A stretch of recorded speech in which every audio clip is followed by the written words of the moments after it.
Hi. The word agent comes from Latin agere, to drive, to set in motion, to do.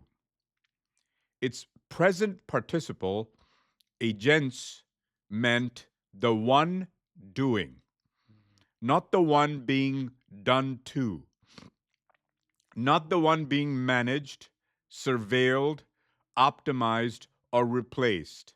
The one doing. Hold that in your mind for a moment while I tell you what happened this week. Forbes ran a piece titled, "The Agentic Enterprise Doesn't Mean Axing Half Your Staff."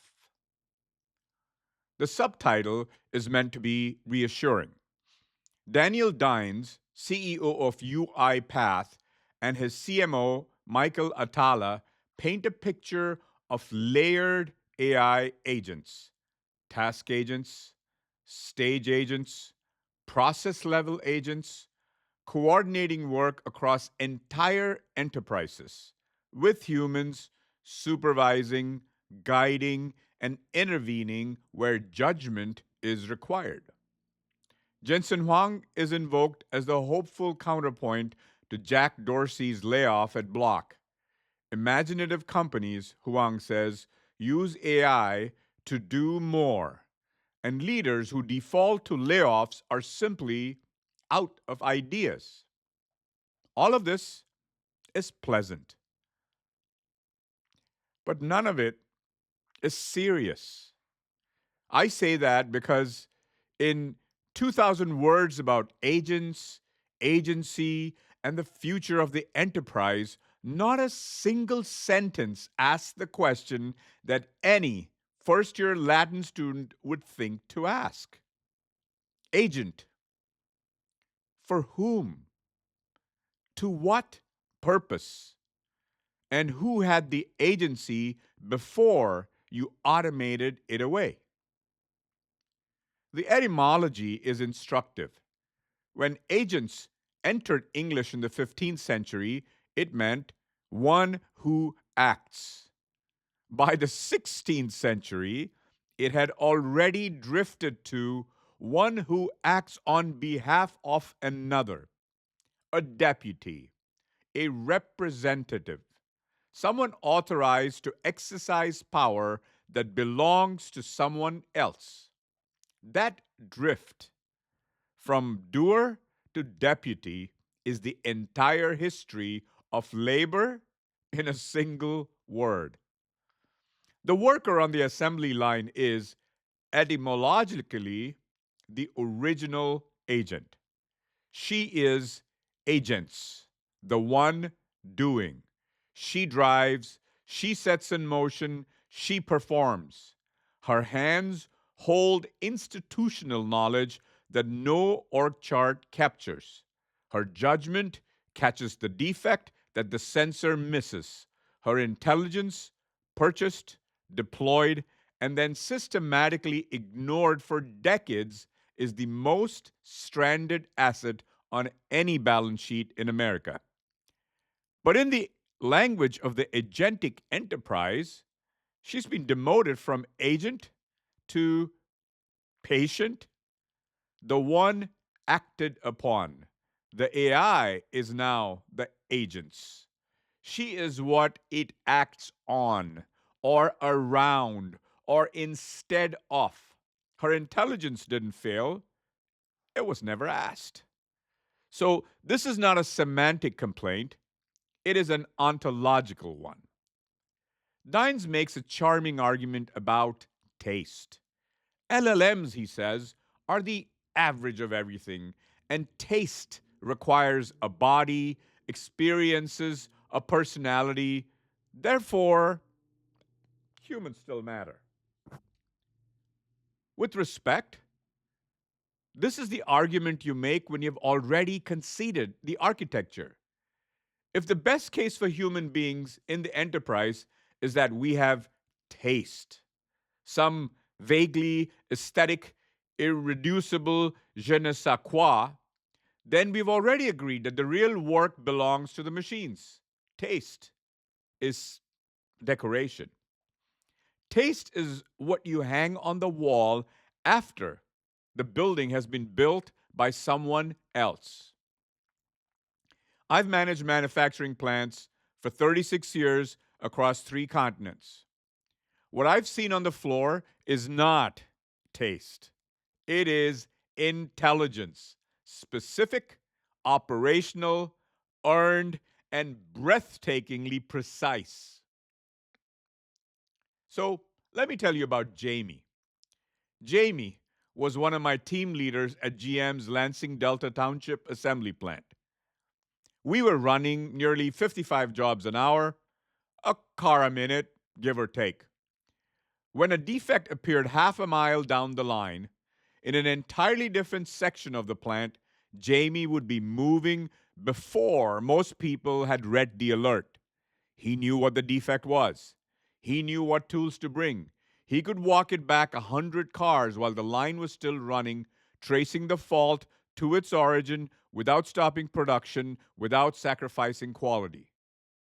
To watch him work was to watch a mind operating at full deployment, reading the system in real time, making decisions faster than any algorithm could model them, keeping 55 jobs an hour flowing clean.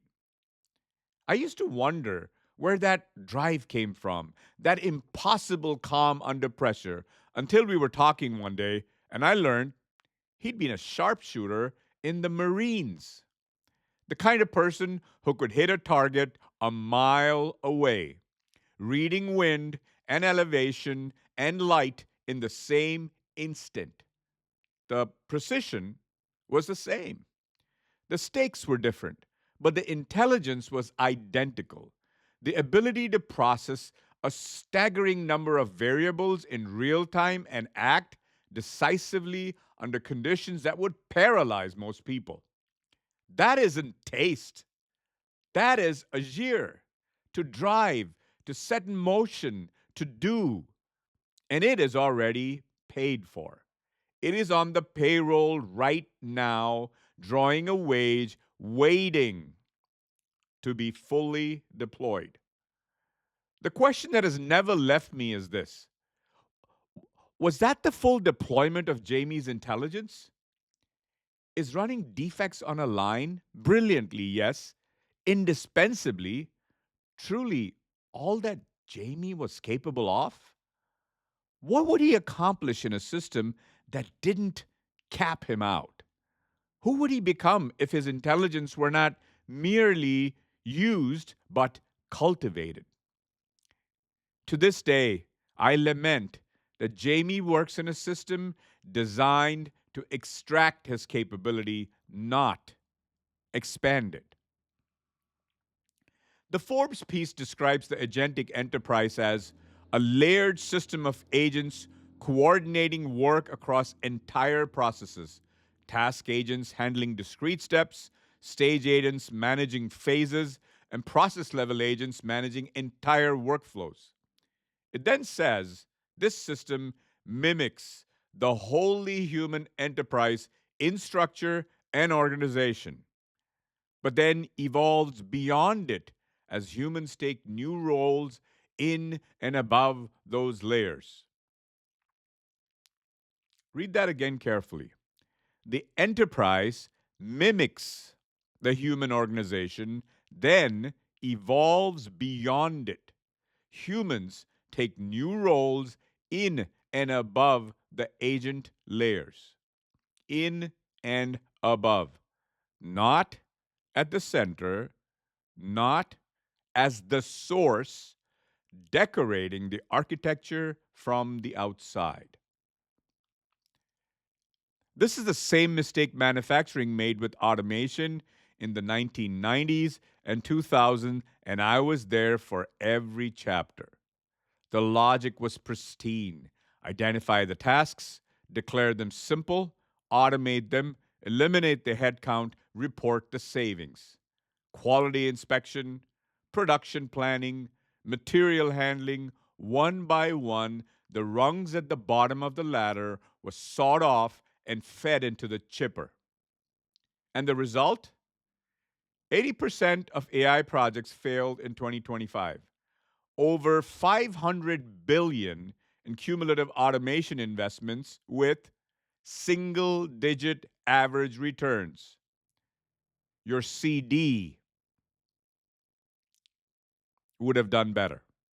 Not because the technology was bad, but because the organizations that deployed it had already suppressed the intelligence that would have told them where and how to deploy it. You cannot automate what you do not understand. And you cannot understand your own processes if you've spent 3 decades telling the people who actually perform them that their brains aren't part of the job description. Huang is right that companies who default to layoffs are out of ideas. But he doesn't go far enough. They aren't merely out of ideas, they never built the conditions for ideas to surface from below. A bloom needs three things: mud to root in, water to rise through, and sun to open towards. Mud is safety, not the soft, yogic, psychological safety poster kind, the hard, structural kind, where a frontline worker can say, "This process is broken," without being punished, ignored, or quietly flagged as a troublemaker, where telling the truth about operations is safer than hiding it. Water is development, not a training module, a pathway, visible, credible, funded, that connects what a worker knows today to what she could do tomorrow. Skill that compounds, capability that appreciates. Remember my question about what would Jamie really be capable of? And finally, the sun is the crucible, the real test, the moment when the organization actually uses what is built, when frontline intelligence is deployed into decisions that matter, not just harvested for a suggestion box that nobody reads. Without mud, water, and sun, the agentic enterprise is just a more sophisticated greenhouse with no seeds in the ground. Jamie is the seed. He's already in the ground. He's already paid for. And no task agent, stage agent, or process level agent will ever replicate what he can do, because what he can do was forged in a body, in a life, in the Marines, and on the line. And it is not the average of anything. Here's the question nobody in the Forbes piece asks, and it is the only question that matters. If the purpose of the agentic enterprise is extraordinary growth and sustainable margins, why are you building synthetic agents before you've deployed the organic intelligence already on your payroll?